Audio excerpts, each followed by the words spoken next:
한 달 넘게 계속되는 중동발 복합 위기에도 이재명 대통령의 지지율은 고공행진을 이어가고 있습니다. 어려운 여건에 맞서 신속하게 대응하는 장면이 실시간으로 생중계되고 있는 데다 정파를 가리지 않는 실용주의 행보가 평가받고 있다는 해석입니다. 정인용 기자입니다. 이재명 대통령 국정운영 지지율이 취임 뒤 최고치와 다시 동률을 이뤘습니다. 2주 전과 같은 67%를 기록한 건데 부정평가는 같은 기간 3%포인트 하락했습니다. 같은 조사 기준 중동 전쟁이 시작된 이후 5주간 응답자의 65% 이상이 잘하고 있다는 반응을 보였습니다. 중동 사태로 인한 경제 복합 위기 상황에도 지지율이 이같이 고공행진을 이어가는 것, 29년 만에 시행한 석유 최고 가격제와 같이 어려운 민생에 대한 신속한 대처가 주요했던 걸로 보입니다. 역시 민생이 키워드, 취약계층과 소상공인은 물론 산업계의 피해 최소화를 위한다며 최단 기간 불과 17일 만에 내놓은 추경안도 눈에 띄는 대목입니다. 정부가 촌음을 아껴가며 경제 회생의 골든타임을 놓치지 않겠다는 각오 아래 총 26조 2천억 원 규모의 추가 경정 예산안을 마련했습니다.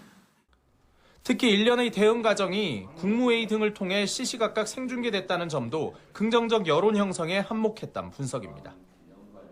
여기에 최근 국민의힘이 여론조사에서 최저 지지율을 기록하며 대여투쟁 동력을 잃은 것도 대통령 지지율이 떨어지지 않는 배경으로 꼽힙니다. 야당이 전륜 논란과 지방선거 공천 갈등으로 내부 수습에 급급한 사이 이 대통령은 이념 탈피를 거듭 내세우는 모습입니다. 무슨 이념이고 가치고 개인적 성향이고 이게 뭐 중요하겠어요. 오로지 중요한 기준은 다수 국민의 최대 행복 아닌가. 오는 7일 여야정 민생경제협의체 회담을 제안하며 지난 2월에 이어 또다시 야당에 손을 내민 것도 주목할 부분입니다. 실용주의와 같은 외연 확장 행보란 평가가 나오는데 반면 국민의힘에선 대통령과의 만남을 전국 분위기 반전을 꾀할 기회로 삼겠다는 기류도 읽힙니다.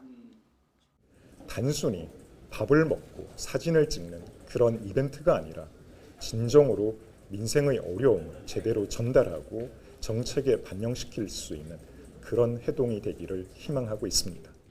다만 일각에선 중동 전쟁이 장기화할수록 고유가 고환율에 따른 고물가는 물론 증시 하락 등 경제 불안 심리까지 더해지며 자칫 부정적 여론이 커질 수 있다는 관측도 나옵니다.